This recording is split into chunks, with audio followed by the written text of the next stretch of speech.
एक ओंकार सतनाम करता पुरख निर्भव निर्वैर अकाल मूरत अजूनी सैभं गुर प्रसाद।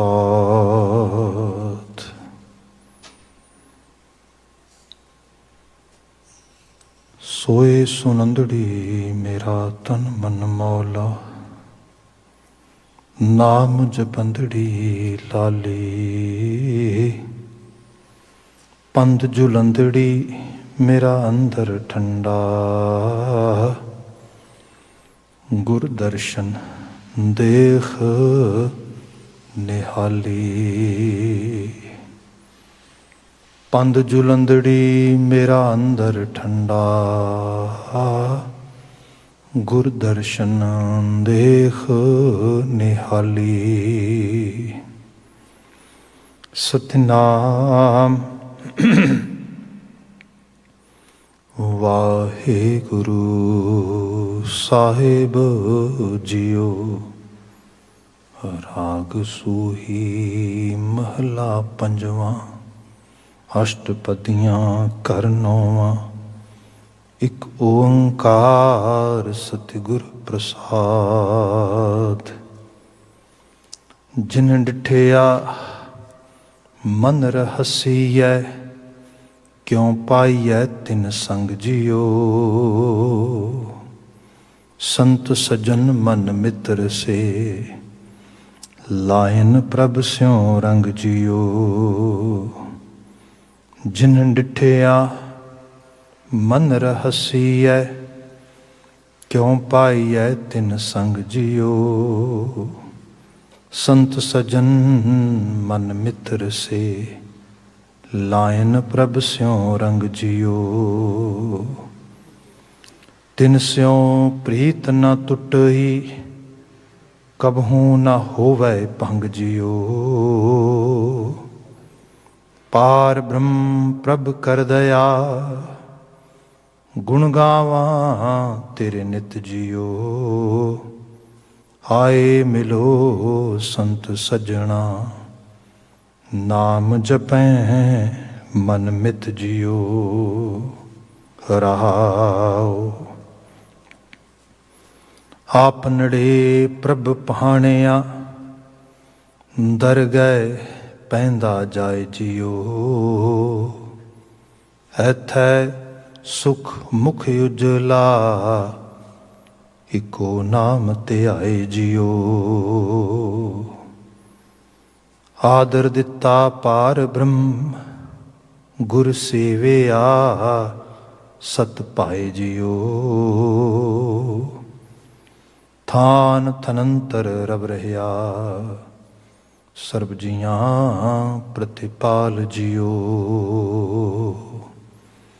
सच खजाना संचया, एक नाम तन माल जियो। मन ते कबहूँ न विसरै, जां आपे होए दयाल जियो। आवन जाना रह गए, मन उठा निरंकार जियो। ताका अंत ना पाइयै, ऊंचा अगम अपार जियो। जिस प्रभ अपना विसरै, सो मर जमै लखवार जियो। साच ने तिन प्रीतमा, जिन मन उठाया आप जियो। गुण सांझी तिन संग बसे, आठ पहर प्रभ जाप जियो। रंग रते परमेश्वरै, बिन से सगल संताप जियो।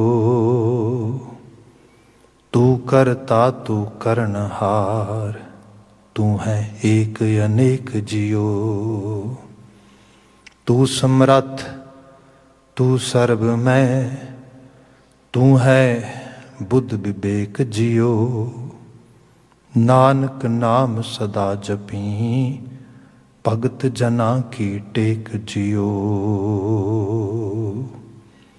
तू समरथ तू सर्ब मैं, तू है बुद्ध विवेक जियो।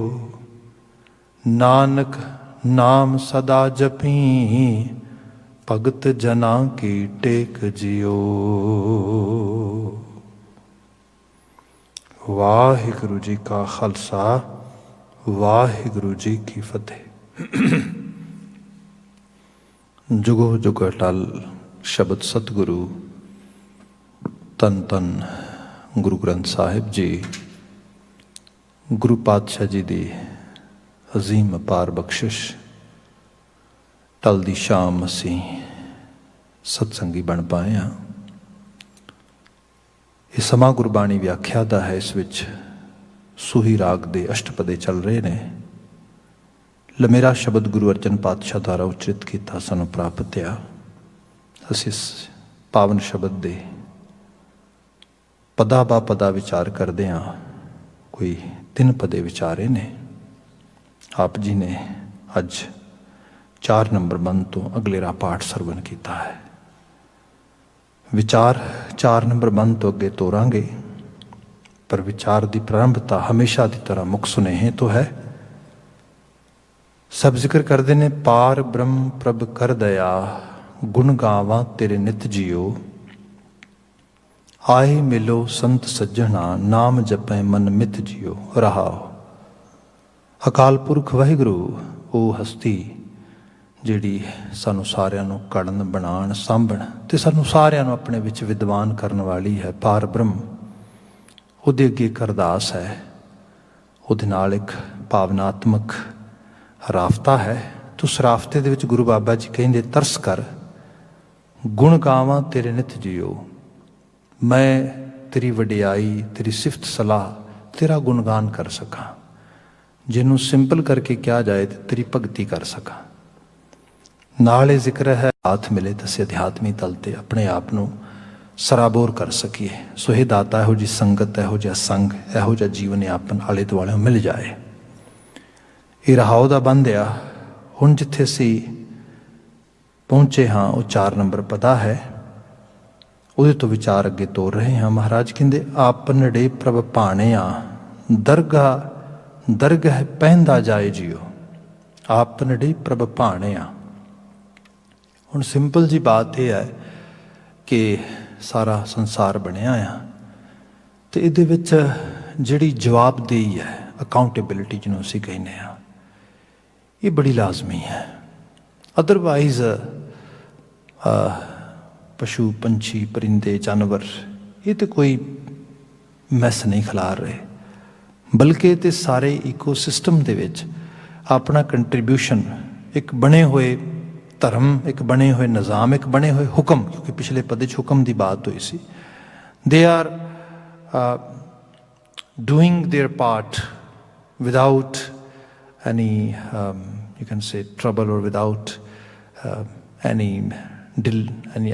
kind of delaying or ਕਿਸੇ ਚੀਜ਼ ਦੀ ਰੋਕ ਤੋਂ ਬਿਨਾਂ। ਜਦੋਂ ਬੰਦੇ ਦੀ ਬਾਤ ਆ ਰਹੀ ਹੈ ਤੇ ਬੰਦੇ ਦਾ ਜਿਹੜਾ ਪਾਰਟ ਬਣਦਾ ਆ, ਬੰਦਾ ਉਸ ਲੈਵਲ ਤੇ ਨਾ ਤਤਪਰ ਹੈ, ਨਾ ਤਿਆਰ ਹੈ, ਤੇ ਉਸ ਪਾਰਟ ਨੂੰ ਬਲਕਿ ਭੁੱਲ ਹੀ ਗਿਆ। ਜਿਹਨੂੰ ਗੁਰੂ ਸਾਹਿਬ ਨੇ ਬਾਣੀ 'ਚ ਵੀ ਕਿਹਾ ਸੀਗਾ ਕਿ ਬੰਦੇ ਆਪਣੇ ਪਾਰਟ ਨੂੰ ਯਾਦ ਕਰ। ਤੇਰਾ ਪਾਰਟ ਇਸ ਧਰਤੀ ਦੇ ਉੱਤੇ ਭੋਗੀ ਦਾ ਨਹੀਂ। ਇਸ ਧਰਤੀ ਤੇ ਸਿਰਫ ਤੂੰ ਖਾਣ ਹੰਡਾਣ ਤੇ ਮੌਜ ਮੇਲੇ ਨਹੀਂ ਆਇਆ, ਤੂੰ ਕੰਟਰੀਬਿਊਟ ਕਰਨ ਲਈ ਆਇਆ। ਜਿਹੜਾ ਕੰਟਰੀਬਿਊਸ਼ਨ ਹੈ ਉਹ ਖਾਣ ਹੰਡਾਣ ਸਭ ਦੇ ਨਾਲ ਹੋਏਗਾ, ਪਰ ਹੋਏਗਾ ਇਹ ਕਿ ਜੋ ਜਿਵੇਂ ਗੁਰੂ ਬਾਬਾ ਜੀ ਨੇ ਹੱਸਣ, ਰੋਣ, ਖੇਡਣ, ਖਾਣ ਸਭ ਦੀ ਬਾਤ ਕੀਤੀ ਗੁਰੂ ਗ੍ਰੰਥ ਸਾਹਿਬ ਦੇ ਵਿੱਚ। ਸਾਨੂੰ ਇਹ ਕਿਹਾ ਕਿਤੇ ਕਿ ਜੇ ਤੇਰੇ ਹਾਸੇ ਹੀ ਨੇ ਤੇ ਉਹ ਐਸੇ ਨਾ ਹੋਣ।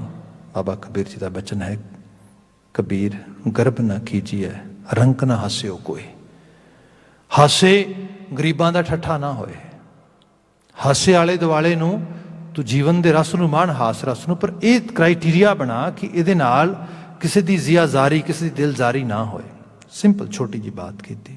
ਇਸ ਤੋਂ ਬਾਅਦ ਜੇ ਅਗਲੀ ਹੋਰ ਬਹੁਤ ਸਾਰੀਆਂ ਬਾਤਾਂ ਲਈਏ, ਜੀਵਨ ਵਿਹਾਰ ਦੇ ਵਿੱਚ ਕਮਾਈ ਕਰ, ਕੌਣ ਕਹਿੰਦਾ ਨਾ ਕਰ, ਪਰ ਪਰਾਇਆ ਹੱਕ ਨਾ ਮਾਰ, ਇਹ ਗਲਤ ਹੈ। ਜੀਵਨ ਦੇ ਵਿੱਚ ਕਮਾ, ਕਿਸੇ ਦੀ ਖੁਸ਼ੀ ਕਮਾ, ਆਪਣੀ ਖੁਸ਼ੀ ਦੇ ਨਾਲ ਕਿਸੇ ਦੇ ਹੰਝੂ ਨਾ ਕਮਾ। ਇਹ ਮਨੁੱਖ ਨੂੰ ਕਿਹਾ ਗਿਆ। ਮਨੁੱਖ ਕਹਿੰਦਾ ਹੂ ਕੇਅਰ, ਇਹ ਮੈਨੂੰ ਕਾਹਦੀ ਪਰਵਾਹ ਆ, ਕੋਈ ਰੋਂਦਾ ਆ, ਮੈਂ ਕਿਸੇ ਦੇ ਡਿੱਗਣ ਤੇ ਹੱਸ ਰਿਹਾ ਆ, ਮੈਂ ਮਤਲਬ ਇਹ ਸਾਰੇ ਨੂੰ ਬੰਦਾ ਗੈਰ ਮਨੁੱਖੀ ਵਰਤਾਓ ਅਪਣਾ ਲਏਗਾ। ਗੁਰੂ ਬਾਬਾ ਜੀ ਨੇ ਕਿਹਾ ਫਿਰ ਚਿੰਤਾ ਨਾ ਕਰ, ਅਕਾਲ ਪੁਰਖ ਵਾਹਿਗੁਰੂ ਦੀ ਦਰਗਾਹ ਆ, ਉਸ ਦਰਗਾਹ ਦੇ ਵਿੱਚ ਅਲਟੀਮੇਟਲੀ ਤੈਨੂੰ ਪੁੱਛ ਪੜਤਾਲ ਹੋਏਗੀ। ਜਿਵੇਂ ਅਸੀਂ ਲਿਟਰਲੀ ਤੌਰ ਤੇ ਬਾਣੀ ਸ਼ਬਦ ਪੜ੍ਹਦੇ ਹਾਂ, ਨਾਨਕ ਆਖੈ ਰੇ ਮਨਾ ਸੁਣੀਐ ਸਿੱਖ ਸਹੀ, ਲੇਖਾ ਰੱਬ ਮੰਗੇਸੀਆ ਬੈਠਾ ਕੱਢ ਬਹੀ। ਜਦੋਂ ਉਹਨੇ ਉਸ ਲੈਵਲ ਤੇ ਲੇਖਾ ਮੰਗਣਾ ਆ, ਫਿਰ ਬਾਬਾ ਕਬੀਰ ਜੀ ਦਾ ਇੱਕ ਸ਼ਬਦ ਆ, ਜਾਂ ਬਹੁਤ ਸਾਰੇ ਸ਼ਬਦ ਨੇ ਇਹੋ ਜਿਹੇ ਬਾਬਾ ਕਬੀਰ ਜੀ ਜ਼ਿਕਰ ਕਰਦੇ ਕਿ ਕਬੀਰ ਜੋਰੀ ਕੀਆ ਸੋ ਜ਼ੁਲਮ ਹੈ ਕਹਿਤਾ ਨਾਉ ਹਲਾਲ। ਅੱਜ ਜੋਰ ਆ, ਤਾਕਤ ਆ, ਅਸੰਖ ਅਮਰ ਕਰ ਜਾਹੇ ਜੋਰ। ਜਦੋਂ ਬੰਦੇ ਕੋਲ ਤਾਕਤ ਹੋਏ, ਸਤਾ ਹੋਏ, ਐਬਸੋਲੂਟ ਪਾਵਰ ਹੋਏ, ਉਦੋਂ ਕਹਿੰਦਾ ਹੂ ਕੇਅਰ, ਜੋ ਮਾਨੇ ਹੁੰਦੀ ਮੈਂ ਕਰਾਂਗਾ, ਮੇਰੀ ਮਨ ਮਰਜ਼ੀ ਚੱਲੇਗੀ ਉਸ ਰੂਪ ਦੇ ਵਿੱਚ।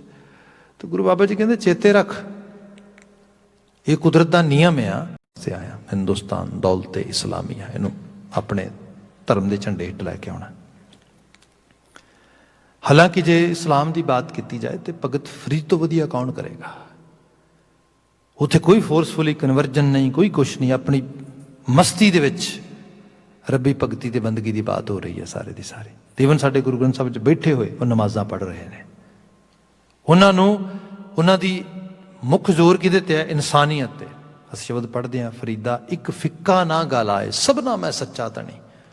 ਮਨੁੱਖ ਨੂੰ ਮਾਰਨਾ ਤੇ ਦੂਰ ਦੀ ਗੱਲ ਰਹੀ, ਮਨੁੱਖ ਦੇ ਦਿਲ ਨੂੰ ਵੀ ਤੋੜਨਾ, ਉਹਦੇ ਇਮੋਸ਼ਨਸ ਨਾਲ ਵੀ ਪਲੇ ਕਰਨਾ, ਉਹਨੂੰ ਇਮੋਸ਼ਨਲ ਸਾਈਡ ਤੋਂ ਟਾਰਚਰ ਕਰਨਾ, ਨਾ ਨਾ ਨਾ, ਇਟਸ ਅਨਐਕਸੈਪਟੇਬਲ ਹੈ। ਰੱਬ ਵਸਦਾ ਇਹਦੇ ਵਿੱਚ, ਰੱਬ ਵੇਖ ਸਾਰਿਆਂ ਦੇ ਵਿੱਚ, ਇਸ ਕਿਸਮ ਦੀ ਬਾਤ ਕਰਨੀ। ਪਰ ਬਾਬਰ ਜਦੋਂ ਹਮਲਾਵਰ ਹੋ ਰਿਹਾ ਤਾਂ ਉਹਨੂੰ ਕਿਹਾ ਗਿਆ ਕਿ ਮੈਂ ਧਰਮ ਦੀ ਲੜਾਈ ਲੜ ਰਿਹਾ। ਤੇ ਧਰਮ ਦੀ ਲੜਾਈ ਦੇ ਵਿੱਚ ਇਹ ਹੈ ਕਿ ਜੇ ਧਰਮ ਥੋੜ੍ਹਾ ਬਹੁਤਾ ਤੇ ਕੋਈ ਧਰਮ ਪਾਲਣਾ ਪਏਗਾ ਨਾ। ਤੇ ਇਹ ਹੈ ਕਿ ਜਿੱਥੇ ਕਿਤੇ ਅਟੈਕ ਕੀਤਾ, ਬੰਦੇ ਕਤਲ ਕਰ ਦਿੱਤੇ। ਤੇ ਬੰਦੇ ਕਤਲ ਕਰਨ ਦਾ ਕ੍ਰਾਈਟੀਰੀਆ ਭਾਈ ਇਹਨਾਂ ਬੰਦਿਆਂ ਦਾ ਕੀ ਕਸੂਰ ਹੈ? ਤੂੰ ਹਮਲਾਵਰ ਹੋਇਆ, ਪਰ ਉਹ ਹਮਲਾਵਰ ਹੋ ਕੇ ਕਹਿੰਦਾ ਵੀ ਇਹ ਗੈਰ ਮੋਮਨ ਨੂੰ ਕਤਲ ਕਰਨਾ, ਤੇ ਕਤਲ ਕਰਨ ਲਈ ਛੱਡਣਾ ਕਿਹਨੂੰ ਹੈ? ਉਹ 'ਚ ਲਿਖਿਆ ਗਿਆ ਉਹਨਾਂ ਦੇ ਧਰਮ ਸ਼ਾਸਤਰ ਦੇ ਮੁਤਾਬਕ, ਜਿਹੜਾ ਵੀਲ ਆਫ ਏ ਵੈਗਨ ਹੁੰਦਾ ਆ, ਮਤਲਬ ਬੱਗੀ ਦਾ ਜਾਂ ਗੱਡੇ ਦਾ ਇੱਕ ਟਾਇਰ, ਜਿਹੜਾ ਵੀਲ ਹੁੰਦਾ ਹੈ, ਉਹਦੇ ਬਰਾਬਰ ਜਿਹੜਾ ਹੈਗਾ, ਉਹ ਜਿਹੜਾ ਵੀਲ ਦੇ ਬਰਾਬਰ ਆ, ਉਸ ਤੋਂ ਛੱਡ ਦੇਣਾ, ਉਸ ਤੋਂ ਛੋਟੇ ਨੂੰ ਛੱਡ ਦੇਣਾ, ਉਸ ਤੋਂ ਵੱਡੇ ਨੂੰ ਕਤਲ ਕਰ ਦੇਣਾ, ਕਿਉਂਕਿ ਉਹ ਜਿਹੜਾ ਹੈਗਾ ਉਹ ਮੈਚੋਰ ਐਨਫ ਹੈ। ਉਹਨੇ ਜੇ ਸਾਡੇ ਧਰਮ ਦੀ ਗੱਲ ਨਹੀਂ ਮੰਨੀ ਤਾਂ ਉਹਨੂੰ ਮਾਰ ਦਿਓ। ਉਹ ਜਦੋਂ ਇਹ ਬਾਤ ਹੋਈ ਤੇ ਫਿਰ ਜਿਹੜਾ ਗੱਡੇ ਦਾ ਟਾਇਰ ਹੁੰਦਾ ਕਾਫੀ ਉੱਚਾ ਹੁੰਦਾ ਹੈ, ਗੱਡੇ ਛੋਟੇ ਬਣਾ ਲਏ। It's okay. ਬੰਦਾ ਪਲੇ ਕਰਦਾ ਇਹਨਾਂ ਚੀਜ਼ਾਂ ਨਾਲ, ਮਤਲਬ ਧਰਮ ਦਾ ਨਾਂ ਦੇ ਕੇ ਵੀ ਕਹਿੰਦਾ ਕੋਈ ਨਾ ਗੱਡਾ ਛੋਟਾ ਜਿਹਾ, ਛੋਟਾ ਜਿਹਾ ਬੱਚਾ 4-5 ਸਾਲ ਤੋਂ ਵੱਧ, ਉਸ ਤੋਂ ਵੱਧ ਬਚ ਹੀ ਨਹੀਂ ਸਕਦਾ ਕੋਈ। ਜਿਹੜਾ ਮਾੜੇ ਜਿਹੇ ਸਿਰ ਕੱਢ ਦਲਾ ਦਿਓ, ਇਸ ਤਰੀਕੇ ਨਾਲ ਜ਼ੁਲਮ ਹੋ ਰਿਹਾ। ਤੇ ਨਾ ਉਹਦੀ ਜਸਟੀਫਿਕੇਸ਼ਨ ਕੁਛ ਹੋਰ ਹੋਈ ਹੈ। ਬਾਬਾ ਕਬੀਰ ਜੀ ਕਹਿੰਦੇ, ਕਬੀਰ ਜੋਰੀ ਕੀਏ ਸੋ ਜ਼ੁਲਮ ਹੈ ਕਹਿਤਾ ਨਾਉ ਹਲਾਲ।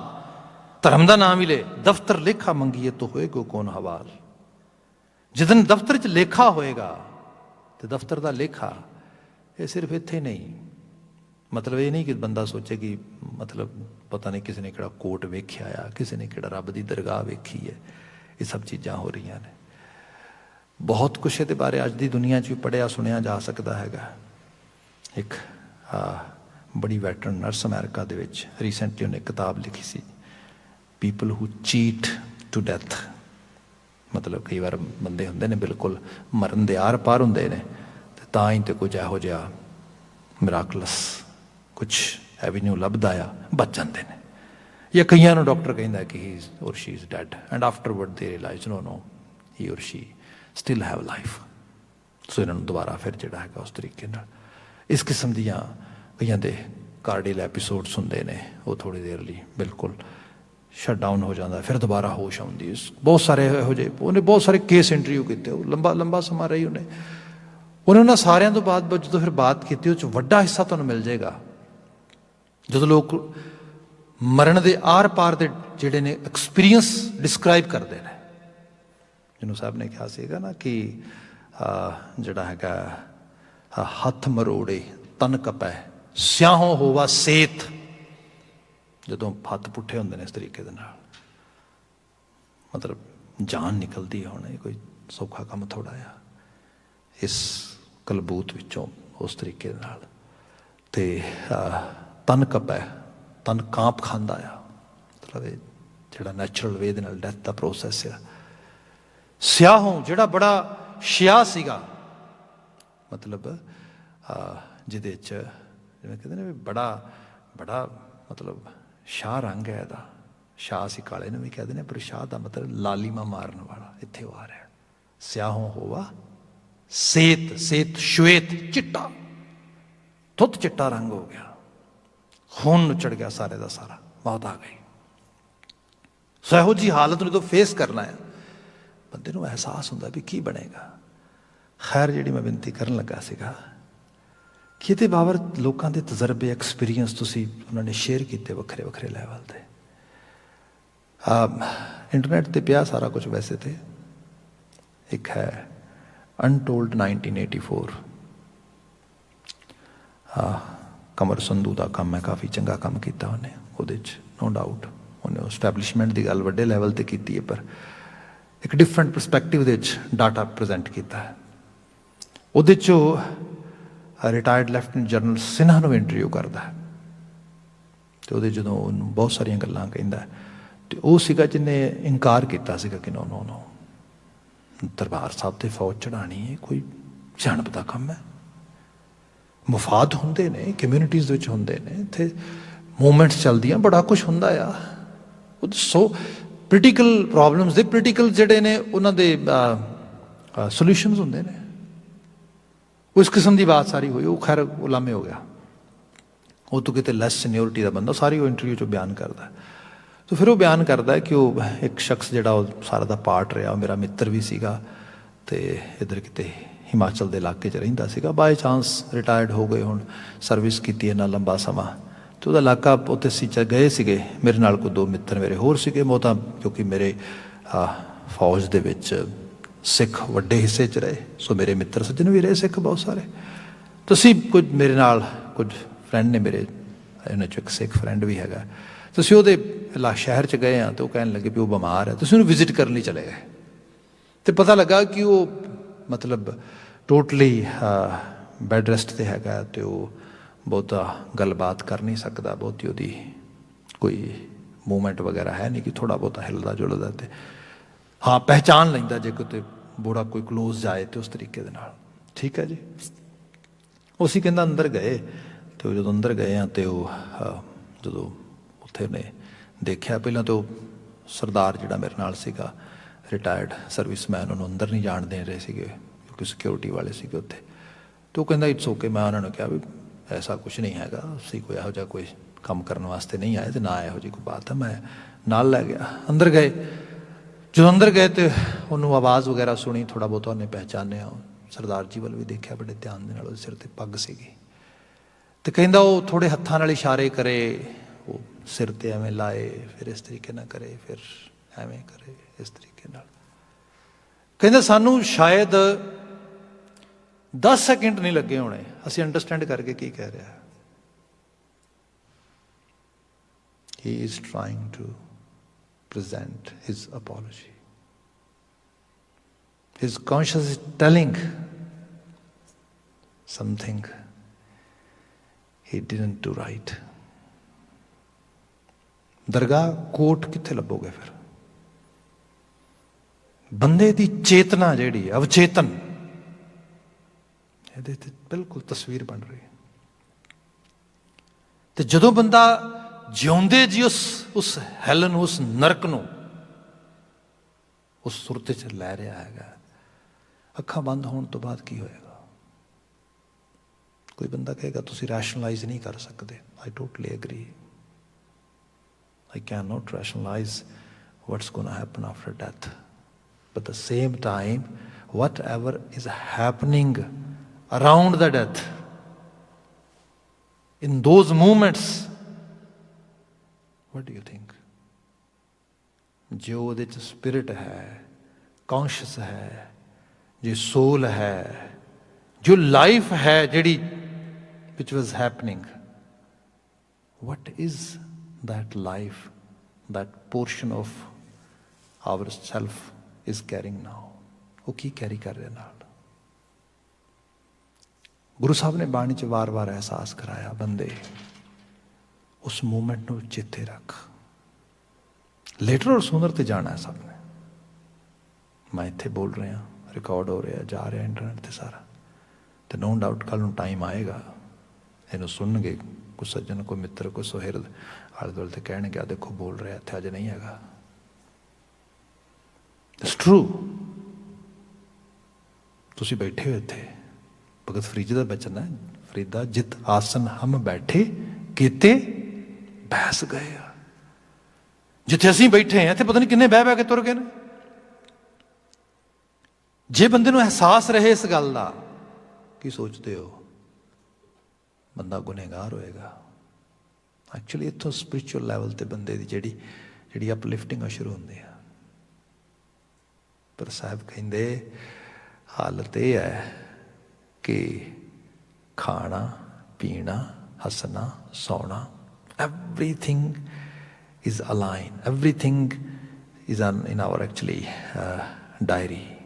We know what to eat, when to eat, what to do, everything we have planned properly, but we haven't planned, even we haven't paid attention toward that side. That is विसर गया है मरना।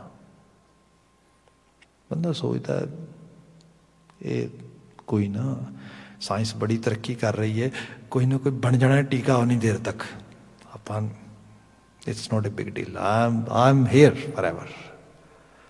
तो ये चीज़ अज दी नहीं, ਜਦੋਂ ਕਮਿਊਨਿਜ਼ਮ ਫੈਲਿਆ ਤੇ ਉਸ ਤਰੀਕੇ ਦੀਆਂ ਗੱਲਾਂ ਹੋਈਆਂ ਤੇ ਉਹਨਾਂ ਦਾ ਇੱਕ ਪਾਰਟ ਤੇ ਸੋਸ਼ਲ ਰੈਵੋਲੂਸ਼ਨ ਦਾ ਸੀਗਾ, ਦੂਸਰਾ ਪਾਰਟ ਸੀਗਾ ਸੋਸਾਇਟੀ ਦੀ ਟੋਟਲੀ ਜਿਹੜੀ ਅਪਬ੍ਰਿੰਗਿੰਗ ਹੈਗੀ ਉਹ ਡਿਫਰੈਂਟ ਵੇ ਨਾਲ ਕਰਨੀ, ਧਰਮ ਨੂੰ ਵਿੱਚੋਂ ਕੱਢਣਾ। ਕਿਉਂਕਿ ਜਿਹੜਾ ਚਰਚ ਤੇ ਸਟੇਟ ਦਾ ਰੋਲ ਸੀਗਾ that wasn't good, specially in Europe.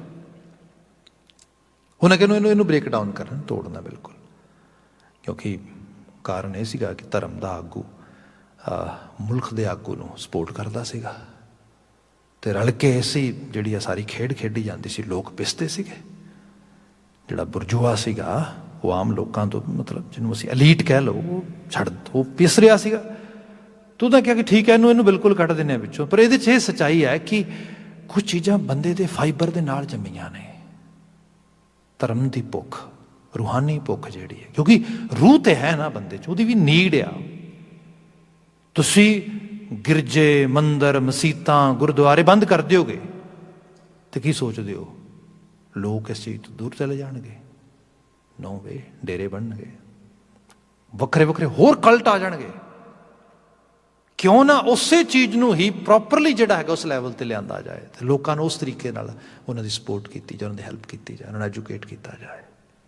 ਹੁਣ ਜਿਹੜੀ ਬਾਤ ਆਈ ਕਿ ਉਹਦੇ 'ਚ ਜਦੋਂ ਖਾਸ ਕਰਕੇ ਉਹਨਾਂ ਦਾ ਮੁਲਕ ਦਾ ਮੁਖੀ ਲੈਨਿਨ ਮਰ ਗਿਆ ਤੇ ਉਹਨੂੰ ਕਈ ਸਾਲ ਸੰਭਾਲ ਕੇ ਰੱਖਿਆ ਉਹਨਾਂ ਨੇ। ਉਹ ਕਹਿੰਦੇ ਗੱਲ ਕੁਛ ਨਹੀਂ, ਸਿਸਟਮ ਹੈ, ਸਿਸਟਮ ਫੇਲ ਹੋ ਗਿਆ ਤੇ one day we gonna actually discover some kind of medicine, and once we get that medicine we're going to inject and he's going to actually woke up from that sleep and will deliver the lectures again. और किन्ना समा रहा पर ਜਦੋਂ ਹੋ ਗਿਆ ਕਿ ਨੋ ਹੁਣ ਇਹਦੀ ਬੋਡੀ ਸੰਭਾਲਣੀ ਹਾਰਡ ਆ, ਫਿਰ ਉਹਨੂੰ ਸਪੁਰਦੇ ਖਾਕ ਕੀਤਾ। ਫਿਰ ਨੂੰ ਉਹਨਾਂ ਨੇ ਕਿਹਾ ਕਿ yes this is the time we have to bury it, otherwise they were actually keep on trying to maintain that body on that level. So ਹਕੀਕਤ ਹੈ ਜਿਸ ਮਰਜ਼ੀ ਲੈਵਲ ਤੇ ਚਲੇ ਜਾਓ, end of the day exit is essential. ਮੈਂ ਕਹਿੰਦਾ ਬਾਣੀ ਦੇ ਮੁਤਾਬਕ ਪੜੋ, death, mortality is unavoidable thing. No one is exception over here. We have read so many times from Guru Granth Sahib, Ram gayo, Ravan gayo, Jaako bahu parvar. Doesn't matter on which side of the actually drama people are coming in this world. Even they are as a hero or they are as a villain. But one day everybody have to leave.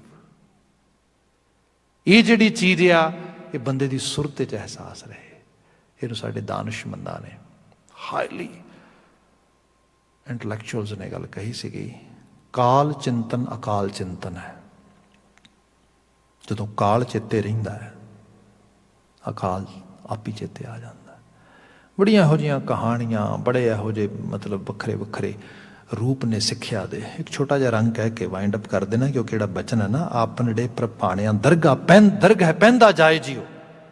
दरगाह दे विच पहनदे दा मतलब सरोपा पै जाना, मान मिल जाना, विदायगी होए तो ऐसी होए सुरखरू होए, पिछे मुड़ के देखे अंदर कोई ख्वाहिश ना बची होए, पिछे मुड़ के देखे कोई गिल्ट ना होए, कोई रिग्रेट ना होए, कोई ये ना होए ओ हो क्यों जिंदगी गवा ली, ये पूंजी क्यों गवा ली। जिन साहब ने कहा रैन गवाई सोए क्या दिवस गवाया खाए, हीरे जैसा जन्म है वो मना की कर लिया। तो जिन्हों आप बीते कल तो शायद पिछले रोज भाई वीर सिंह जो नज़म में विचार रहे थे ना भी सज्जन दरोहे मित्र ठगे घाट वसाहू कीती ये दिल वेच वेच के माया सब पास्यों ले लीती, वतन वंजन दा वेला आया माया ठगी कीती, पसर पई ये वतन अपने नाल नहीं हुण तुरसी, बेदिल जाना पया वतन तो मना भट्ट सौदागरी कीती। मना काहदा सौदागर है तू, की सौदागरी कीती।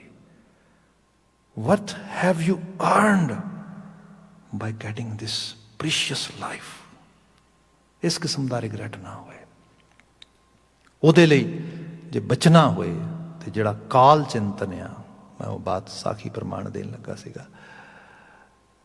ਉਹ ਜ਼ਿਕਰ ਇਹ ਹੈ ਕਿ ਕੋਈ ਨੌਜਵਾਨ ਬੱਚਾ ਆ, ਘਰ ਦੇ ਸੰਸਕਾਰ ਨੇ, ਕੁਝ ਘਰਦਿਆਂ ਦਾ ਇਨਫਲੂਐਂਸ ਹੈ, ਤੇ ਉਹ ਕਿਸੇ ਫਕੀਰ ਸੱਜਣ ਦੇ ਦਰ ਤੇ ਚਲਾ ਜਾਂਦਾ, ਕਿਉਂਕਿ ਇਹੋ ਜਿਹੀ ਬਾਤ ਇਹ ਸ਼ਬਦ 'ਚ ਵੀ ਆ ਰਹੀ ਹੈ, ਸੰਤ ਸੰਗ ਦੀ ਗੱਲ ਆ ਰਹੀ। तो वह वाकया च ही कोई रूहानी रूह है, तो जो कोई जानता तो उन्होंने सच का संदेश देता। तो जो नमस्कार करता या रिस्पैक्ट पे करता तो कहता भी भाई रब का नाम लिया कर, करतार नूं चेते रखा कर, उहदे पै भाव च रहना चाहिए, सिमरन कराया कर, जिवें असीं कई बारी कह दिंदे आ। वो कई बारी अगे आया, अगे भी उन्हें सेम मैसेज सुनिया, अज फिर सुनिया, वो खिज गया थोड़ा। वो कहता भी that's why I never prefer to come to see you, whenever I come to see you, you have the same lines. You are saying naam japya kar, rab rab karya kar. What else do you have to say to me?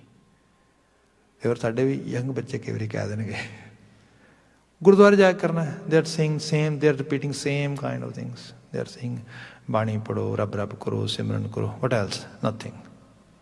ਕੁਛ ਕੋਈ ਇਹੋ ਜਿਹਾ ਕੋਈ ਬੜਾ ਜਿਹਨੂੰ ਕਿਹਾ ਜਾਏ ਕਿ बड़ा जड़ा है बड़ा मिराकलस काइंड ऑफ बड़ा ब्लिसफुल तो कुछ वापर नहीं रहा।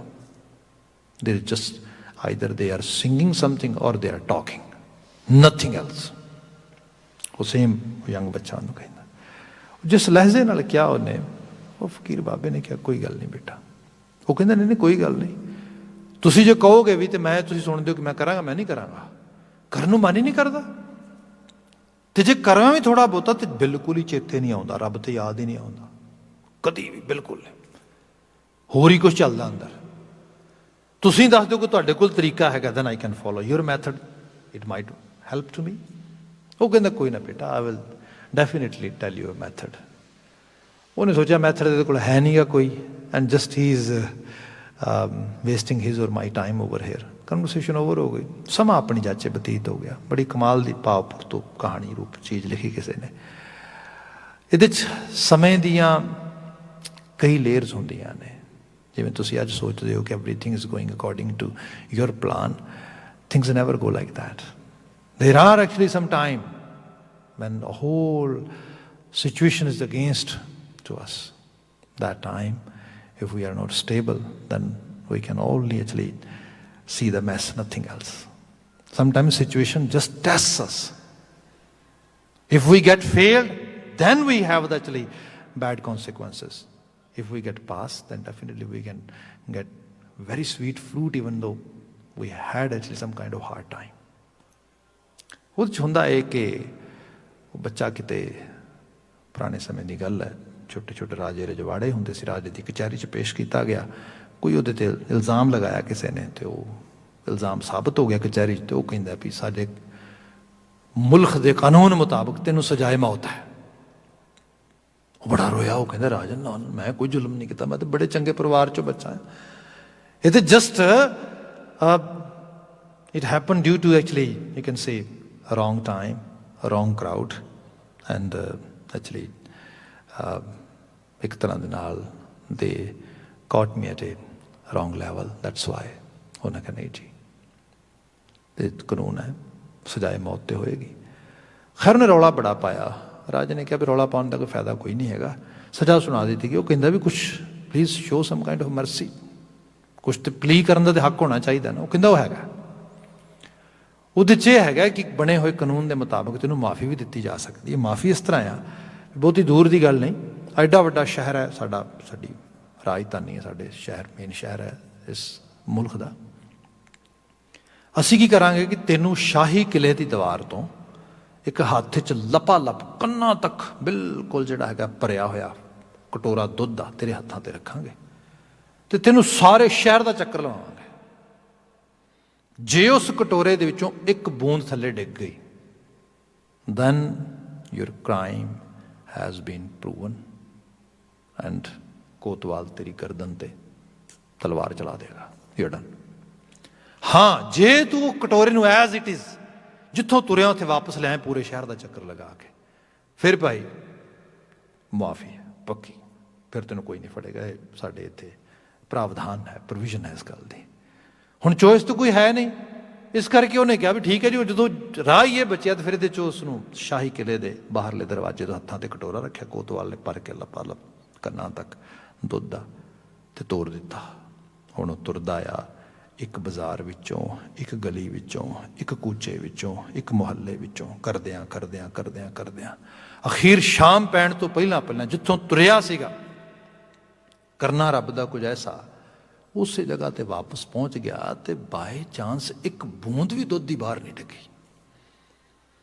ਉਹ ਜਿਵੇਂ ਹੀ ਉੱਥੇ ਪਹੁੰਚਿਆ ਤੇ ਉਹ ਬੰਦੇ ਨੂੰ ਬੜਾ ਰਿਲੀਫ ਹੋਇਆ ਵੀ ਉਹ ਹੋ ਵੀ ਇਹ ਤੇ ਬੜੀ ਵੱਡੀ ਚੀਜ਼ ਹੋਈ। ਉਹਨੇ ਕਟੋਰਾ ਇਸ ਤਰੀਕੇ ਨਾਲ ਆਪਣੇ ਹੱਥਾਂ ਤੋਂ ਕੋਤਵਾਲ ਦੇ ਹੱਥਾਂ 'ਤੇ ਵਾਪਸ ਫੜਾਇਆ। ਕੋਤਵਾਲ ਨੇ ਹੱਥਾਂ ਤੋਂ ਕਟੋਰਾ ਲਿਆ ਵਾਪਸ। ਕਿਸੇ ਨੇ ਨਾਲ ਹੀ ਉਹਦੀ ਬਾਂਹ ਫੜੀ ਤੇ ਬਾਂਹ ਫੜ ਕੇ ਉਹਨੂੰ ਕਹਿੰਦਾ, ਨੌਜਵਾਨ ਕਿੱਦਾਂ, ਦੇਖਿਆ ਸੀ ਫਲਾਂ ਬਾਜ਼ਾਰ 'ਚ ਕਿੰਨੀ ਰੌਣਕ ਸੀ ਅੱਜ? ਉਹ ਦੇਖਿਆ ਸੀ ਫਲਾਂ ਮੁਹੱਲੇ 'ਚ ਮੇਲਾ ਲੱਗਾ ਸੀਗਾ ਕਿੱਡਾ ਵੱਡਿਆ। ਉਹ ਜਦੋਂ ਨੇ ਦੋ ਚਾਰ ਐਵੇਂ ਦੀਆਂ ਗੱਲਾਂ ਕਹੀਆਂ, ਉਹਨੇ ਬਾਂਹ ਛੁਡਾਈ ਤੇ ਬਾਂਹ ਛੁਡਾ ਕੇ ਕਹਿੰਦਾ, ਕੌਣ ਪਾਗਲ ਹੈ? ਉਹ ਤੈਨੂੰ ਪਤਾ ਨਹੀਂ ਮੇਰੇ ਸਿਰ ਤੇ ਮੌਤ ਦੀ ਤਲਵਾਰ ਲਟਕਦੀ ਸੀ, ਮੈਨੂੰ ਮੁਹੱਲੇ ਦੁਸਣਾ ਸੁੱਝਣ ਦੇ ਸੀ, ਮੈਨੂੰ ਮੇਲੇ ਸੁੱਝਣ ਦੇ ਸੀ, ਮੈਨੂੰ ਤੂੰ ਕਹਿੰਦਾ ਕਿ ਉੱਥੇ ਰੌਣਕ ਮੇਲੇ ਸੋਚਦੇ ਸੀ। ਨਾ ਨਾ ਨਾ, ਮੇਰਾ ਤੇ ਕਟੋਰੇ ਤੋਂ ਇੱਕ ਨਿਮਕ ਪਲ ਵੀ ਧਿਆਨ ਇੱਧਰ ਉੱਧਰ ਨਹੀਂ ਗਿਆ। ਨਾ ਨਾ, I was totally focused on that ਕਟੋਰਾ। ਜਦੋਂ ਨੇ ਇਹ ਗੱਲ ਕਹੀ, ਹਾਲੇ ਤੋਂ ਨਜ਼ਰ ਪਈ ਤੇ ਹੋਰ ਕੋਈ ਨਹੀਂ, ਉਹ ਫਕੀਰ ਹੀ ਸੀਗਾ। ਉਹਦੇ ਪਿੱਠ ਤੇ ਹੱਥ ਫੇਰਦਾ ਹੋਇਆ ਕਹਿੰਦਾ, ਨੌਜਵਾਨ ਬੱਚੇ, ਮੈਂ ਸਮਝਦਾ ਹਾਂ। ਤੂੰ ਇੱਕ ਦਿਨ ਮੈਨੂੰ ਸਵਾਲ ਪੁੱਛਿਆ ਸੀਗਾ, ਤੁਸੀਂ ਦੱਸੋ ਤੁਹਾਨੂੰ ਕਿਵੇਂ ਯਾਦ ਰਹਿੰਦਾ ਆ? ਬਸ ਆਹੀ ਤਰੀਕਾ ਆ। ਦੇਖੋ, ਅਸੀਂ ਇੱਕ ਮਹਿਮਾਨ ਤੋਂ ਵੱਧ ਨਹੀਂ ਹੈਗੇ ਧਰਤੀ ਤੇ। ਲੇਟਰ ਔਰ ਸੋਨਰ ਸਭ ਨੇ ਆਪਣਾ ਸਫ਼ਰ ਮੁਕਾਣਾ ਆ।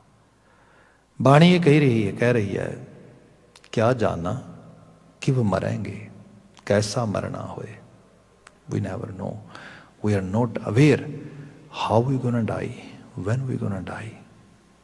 पर एक चीज पक्की है, death is essential, death is unavoidable। हाँ, इस चीज का एहसास करके अज नूं ठीक कर। लोकी नफरतां च जी रहे ने, ईरखा च, दुआख च।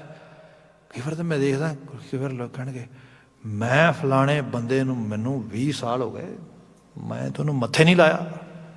ਉਹ ਭਲੇ ਬੰਦੇ, ਨਾ ਉਹਨੇ ਰਹਿਣਾ ਨਾ ਤੂੰ ਰਹਿਣਾ, ਕਿਹੜੇ ਚੱਕਰਾਂ 'ਚ ਪਿਆ ਹੈਗਾ। Forget about it. ਸਾਹਿਬ ਜ਼ਿਕਰ ਕਰਦੇ ਆਪਣੇ ਪ੍ਰਭ ਭਾਣਿਆ, ਜਿਹੜੇ ਉਸ ਆਪਣੇ ਪ੍ਰਭੂ ਨੂੰ ਚੰਗੇ ਲੱਗੇ, ਤੇ ਪ੍ਰਭੂ ਨੂੰ ਤਾਂ ਉਹੀ ਚੰਗੇ ਲੱਗਣੇ ਜਿਹਨਾਂ ਨੂੰ ਪ੍ਰਭੂ ਚੰਗਾ ਲੱਗਦਾ। it's actually dual action। ਰੱਬ ਜੀ ਪਿਆਰ ਕਰਦਾ ਸਾਨੂੰ, ਬਿਲਕੁਲ ਕਰਦਾ। ਬਾਣੀ ਕਹਿੰਦੀ ਵੀ ਸਾਸ ਸਾਸ ਪ੍ਰਤਿਪਾਲ ਦਾ, ਹਰ ਸਾਹ ਜਿਹੜਾ ਹੈ ਜੇ ਲਈ ਹੋਈ ਆਕਸੀਜਨ ਬਲੱਡ ਸਟਰੀਮ ਵਿੱਚ ਜਾ ਕੇ ਲਾਈਫ ਵਿੱਚ ਕਨਵਰਟ ਹੋ ਰਹੀ ਹੈ, ਉਹ ਤੇ ਖੁਸ਼ ਹੈ। ਹੋਰ ਖੁਸ਼ੀ ਕੀ ਵੇਖੇਗਾ ਉਹਦੀ? ਖਾਧਾ ਹੋਇਆ ਖਾਣਾ ਜੇ ਐਨਰਜੀ 'ਚ ਕਨਵਰਟ ਹੋ ਰਿਹਾ, ਹੋਰ ਤੈਨੂੰ ਤੇ ਜ਼ਿੰਦਗੀ ਦੇ ਰਿਹਾ ਨਾ। ਹੁਣ ਤੇਰਾ ਪਾਰਟ ਇਹ ਹੈ ਕਿ ਤੂੰ ਉਹਦੇ ਉਸ ਤਸੱਵੁਰ ਨੂੰ ਆਪਣੇ ਹਿਰਦੇ 'ਚ ਲੈ ਕੇ ਆਵੇ। ਸਭ ਜ਼ਿਕਰ ਕਰਦੇ ਆਪਨ ਡੇ ਪ੍ਰਪਾਣਿਆ ਦਰਗਾਹ ਪਹਿੰਦਾ ਜਾਏ ਜੀਓ। ਫਿਰ ਉਹ ਦਰਗਾਹ ਦੇ ਵਿੱਚ ਮਾਣ ਲੈ ਕੇ ਜਾਂਦਾ ਆ, ਭਾਵ ਫਿਰ ਉਹਨੂੰ ਆਪਣੇ ਜ਼ਹਿਨੀਅਤ ਵਿੱਚ ਕਿਸੇ ਕਿਸਮ ਦੇ ਨਾਲ ਕਿਸੇ ਰਿਗਰੈਟ ਨੂੰ ਜਿਹੜਾ ਫੇਸ ਨਹੀਂ ਕਰਨਾ ਪੈਂਦਾ। ਇੱਥੇ ਸੁੱਖ ਮੁੱਖ ਉਜਲਾ, ਇੱਥੇ ਮਹਾ ਸੁੱਖ ਆ, ਅੱਗੇ ਮੂੰਹ ਉਜਲਾ ਹੈ। ਜਦੋਂ ਵਿਦਾਇਗੀ ਹੋ ਰਹੀ ਹੈ, ਇੱਕੋ ਨਾਮ ਤੇ ਆਏ ਜੋ। ਤੇ ਹੋਏਗਾ ਉਦੋਂ ਜਦੋਂ ਇੱਕ ਨਾਮ ਵਿੱਚ ਧਿਆਨ ਹੈ ਸਾਡਾ। ਆਦਰ ਦਿੱਤਾ ਪਾਰ ਬ੍ਰਹਮ ਗੁਰ ਸੇਵਿਆ ਸਤ ਪਾਏ ਜਿਉ। ਤੇ ਇਹ ਆਦਰ ਪਾਰ ਬ੍ਰਹਮ ਨੇ ਬਖਸ਼ਿਆ, ਗੁਰ ਸੇਵਿਆ ਸਤ ਪਾਏ ਜਿਉ। ਗੁਰੂ ਨੂੰ ਸੇਵਿਆ ਸਤ ਨੂੰ ਪਾ ਕੇ, ਸਚਿਆਰ ਹੋ ਕੇ। ਬੜੇ ਆਲਮੀ ਵਾਕ ਨੇ। ਮੈਂ ਪਹਿਲਾਂ ਵੀ ਬੇਨਤੀ ਕੀਤੀ ਸੀ, ਗੁਰਬਾਣੀ ਦਾ ਹਰ ਪੰਕਤੀ, ਹਰ ਲਾਈਨ, ਹਰ ਸਫਾ, ਹਰ ਚੀਜ਼ ਹੀ ਸਾਡੇ ਵਾਸਤੇ ਤੇ ਰੋਸ਼ਨੀ ਦੀ ਮੀਨਾਰ ਹੈ। ਪਰ ਜਿਵੇਂ ਆਹ ਸ਼ਬਦ ਆ ਰਿਹਾ ਕਿ ਇੱਕ ਪਦਾ ਇੰਨੀ ਜ਼ਿਆਦਾ ਧਿਆਨ ਮੰਗ ਰਿਹਾ ਤੇ ਇਸ ਤਰੀਕੇ ਦੇ ਨਾਲ ਸਾਨੂੰ ਆਪਣੇ ਨਾਲ ਅੰਗੇਜ ਕਰ ਰਿਹਾ ਹੈਗਾ, ਇਹੀ ਬਲੈਸਿੰਗਸ ਨੇ। ਸੋ ਸਮਾਂ ਸਮਾਪਤ ਹੈ ਅੱਜ ਵਾਸਤੇ, ਤੇ ਸਮਾਪਤੀ ਭੁੱਲਾਂ ਗਲਤੀਆਂ ਨਾ ਚਤਾਰਨੀਆਂ, ਆਵਾਜ਼ ਦੇਣੀ ਜੀ। ਵਾਹਿਗੁਰੂ ਜੀ ਕਾ ਖਾਲਸਾ, ਵਾਹਿਗੁਰੂ ਜੀ ਕੀ ਫਤਿਹ।